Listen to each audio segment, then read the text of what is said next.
Il Consorzio Turistico Valle dei Templi propone un'idea progettuale rivolta all'inserimento di nuovi collaboratori all'interno della filiera turistica e titolato Io Turismo.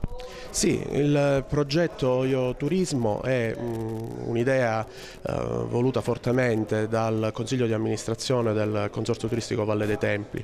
L'idea è quella di creare un servizio per i nostri consorziati, una banca dati dei lavoratori del turismo a cui poter attingere. I lavoratori potranno scaricare il modulo dal nostro sito internet e portarlo negli orari di apertura della nostra sede e in questo modo poi essere contattati dalle aziende che avranno a disposizione questa banca dati dei lavoratori.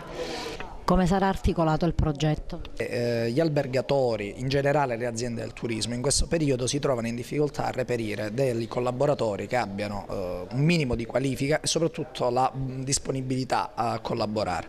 Per cui noi adesso cosa facciamo? Chiediamo a chi ha piacere di introdursi in questo settore o comunque chi ci ha lavorato e in questo momento è fermo, può semplicemente andare nel sito internet del consorzio, che è consorziovalledeitempli.it, scarica il modulo, lo compila, lo viene a consegnare brevi mano firmato con una fotocopia della carta d'identità qui al consorzio, martedì e il giovedì dalle 15 alle 17.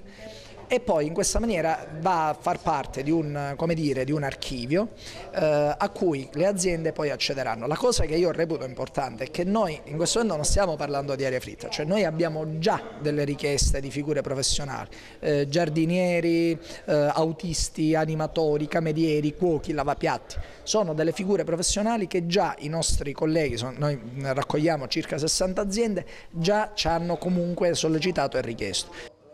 Per cui siamo qui e di che cosa stiamo parlando? Questo progetto è di lavoro, in questo caso